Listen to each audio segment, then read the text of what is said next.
camera, but feel free to just have a conversation with him Okay. as he sits here. So, we were talking about the fact that your family actually came from Canada and ended up in Connecticut. Yes. But one of the things that I actually was fascinated to read was that you spent time in Katrina, I after did. Katrina. Yes. And the other thing that I was trying to sort of marry was between what you told me about your family's house coming down the valley Mm-hmm. during the hurricane, and then your experience being in Katrina, and you know I'm guessing you were a very, very young child in '54. Yes. But what you remember versus being, you know, a grown adult watching other kids have their own houses sort of go down the valley, so to speak. Mhm. But how that made your work, how that sort of painted your work there a little bit. And if you could share with us just what that, after now that it's all said and done, where you saw sort of the similarities that for you, why you were in the right place at the right time. Well, probably some similarities to having lost everything. They lost everything. We at least had a place to go. We stayed in a firehouse, but they had nowhere. So they stayed in tents on their properties to protect their leftover possessions, whatever was left. And a similarity to that was we were there, myself and my crew, to really spend time. Our whole theme of going out there, we spent a lot of time, not only, as I say, we went out to repair broken windows, but we spent most of our time repairing broken hearts. So we would go, one of our favorite places to go was the huge food tent that they had set up, which went maybe 4 or 5 blocks long. And they fed everyone. And we would go there so that we could sit and listen to people's stories, to let them share stories. And I think one of the very helpful things when I was so small, the stories to me, when we lost our home, was not there for me, but my parents spent a lot of time because they were all their friends were there also. All the neighbors ended up in the firehouse. So they had people to share their stories with and to get help from. So one of the big things, the emphasis of us being out there was to help seal up the churches, to stop the looting, and to provide places, get the churches open so that people would have a place to go. And that was all they had to rely on after Katrina. Everything else was totally gone for miles, hundreds of miles. So they came to the churches. So our emphasis was that when we were working on windows and closing up the churches and doing repairs, that if anybody came, our primary focus was to stop and to spend whatever time necessary with them. And another aspect, the Bishop of Biloxi came to me and asked if I would take some time while I was there, once the schools opened, to go around and visit the classrooms and to allow the students time to share their stories. And then we would have conversations about what happened to them and just to start getting some of that horrific nightmare out so that they could deal with what was going on. So it was really a big similarity, now that you mention it, and we spent weeks and months out there. And it was, we reconstructed 7 churches out there. And we camped, and we had to rely on the Red Cross for food, and we fought mosquitoes and, no-see-ums and all that type of thing. But the experience was tremendous. And we also found that because of the massive devastation that was out there, we could only really take psychologically 2 weeks at a time of being out there. We really had to come back and not only refresh supplies, we had to refresh ourselves.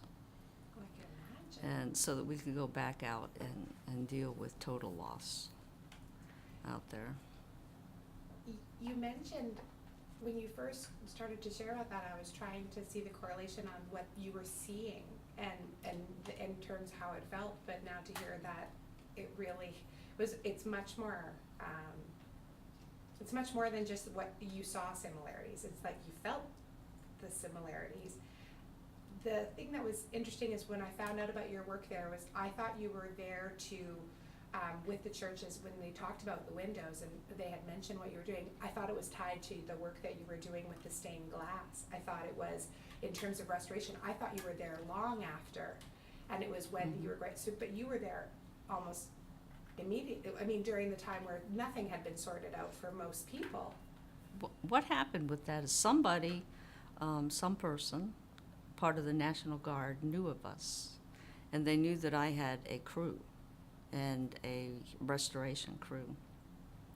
So they were having a terrible time with the looting, people going in and taking whatever from the churches because the majority of the windows were blown out, so they had open access.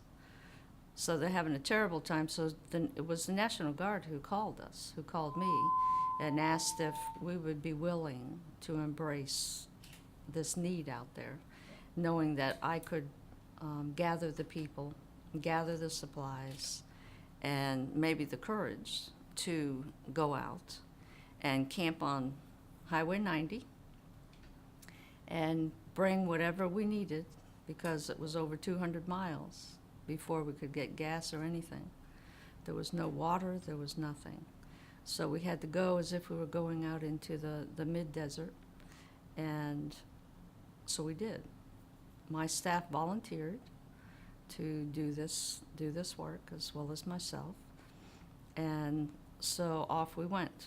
We gathered, we organized, and we took whatever we needed.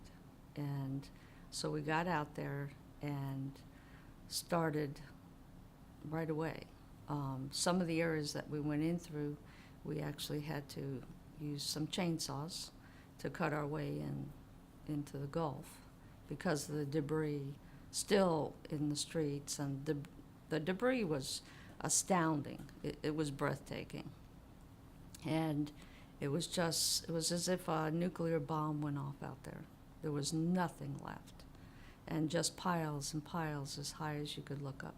Houses sitting on their rooftops, and, you know, all the horrors of that type of thing. But people camping in tents on their property to protect what was left, and trying to, you know, they had signs up about somebody help us, and, you know, this type of heart-wrenching reality of what was going on there. And then, you know, of course, as time went on, they didn't get the funds, and FEMA backlashed on them pretty much, and the insurances pulled out, and so they had not too much recourse to getting going, moving forward. So it really fell on the churches, and the diocese, Biloxi Diocese, came forth and opened up huge centers to where they housed all the workers. They would house all the workers and feed us out there, and just under the expense of the diocese, so that we would split up. The other people who came out would split up and go help clean out houses and tear down wallboard, and trying to get their houses in somewhat of a livable condition. And the whole effort to get FEMA trailers in so that they could at least have a bed to sleep in and not be sleeping on slabs in the open and things like that. But what we actually did, we did go in and repair windows. We set up studios right inside the broken down churches and started putting them back together. And Sounds like you put a lot of things back together while you were there. we More did. than windows. We did, including our own lives. You know, it was a two-way street for all of us. And so we stayed, and it was up until last August we finished the last church. So we would go out as they called us, and then come back and, you know, do other churches and work, and then they would call and ask us to come out. But we had many churches from up north who were taking out their old windows and putting in new ones. They would deliver them to the studio, stained glass windows that they were getting rid of. So we would take those, and there's 3 churches out there that we revamped these windows and put them all back in their churches. Wow. so that they once again had stained glass windows in their facilities. And so it really brought a lot of life out there. And one of the heart-wrenching questions to a third grader, that I was speaking to in Our Lady of Lourdes Catholic School once they got open, is we were talking about the windows, and she raises her hand and shakes her hand high in the air, and she says, we saw you were putting the windows back in. And I said, yes, we are. We're repairing the windows at your church. And she said, does that mean everything's going to be okay? So any little change like that was very hopeful for them. It was things were moving forward and life was going to continue again. And so we were able to be there and be part of all that. And, it was a wonderful experience. Very hard, very difficult, but wonderful experience. In your time that you have been here, in St. Augustine with the sisters and also with the diocese that works here, is there something a story that comes to you that if you hadn't been here, similar to if you hadn't been here and known, if the National Guard hadn't known you existed, but because the Sisters of St. Augustine are here, is there a story that you can think of that you were a part of or that you've heard that is because of the sisters here, that you wish everyone knew that story? Let me see. One in particular that I've worked with is I really have a very strong calling to the whole experience in what we call Lincolnville, which is just outside of St. Augustine. And over the last 5 or 6 years, I got very interested in the original people out there, the people who have been there 3 or 4 generations and have stayed in their homes, even amidst grave poverty and a lot of unrest. And the marches took place, the civil rights marches took place out there. But one story that I did with a gentleman, I got interested in filming. And 2 years ago, I got grants to develop a story, the effects of civil rights in St. Augustine upon the children of the time. I wanted to know what the children thought, who were children at that time during the 1964 riots and marches. So I met a gentleman, Thomas Jackson, who's very active in St. Benedict's Parish over there, and he runs Fort Mose. He's the director of Fort Mose. So I finally found him and 6 students who really, I wanted them to learn, first of all, how to do filming and how to ask the question, to do interview, the art of the interview, and also to hear their stories, their questions, to a gentleman who went through the civil rights as a young person, and to get an experience of his perception of the civil rights at that time. So anyway, we did this program with him, and what he talked about was he was one of the students at St. Benedict's Catholic School that was operating out there for the Black Americans. And so what we did is we did one of the interviews at Old St. Benedict's that looks pretty dilapidated right now. And he shared the story of how during the civil rights, the sisters who were teaching there at the time, and also the ones here at the Mother House in the 1960s, how once the quest for integrating the schools was demanded, how the sisters were so open, and they really helped them. He said they embraced us as young people and very lovingly and kindly took us into the CPS, Catholic school, and helped us with that transition. And he said there were they didn't even blink an eye to help us. to go through this transition. And he said they were very loving and caring. He said, I have the greatest respect and love for the Sisters of St. Joseph. And he said, they really changed my life by doing that. He said, I went on to the high school, and he said it was the same thing. They didn't treat us different from anyone else and really took care of us. And there was also a elderly woman. We call her Miss Carey. She's kind of an icon in town. But she never could afford to go to St. Benedict's Catholic school. She had to go to the public school, and her friends went to St. Benedict's. But the sisters who were teaching there, she would come by, they told her to come by after school, and they taught her free after school.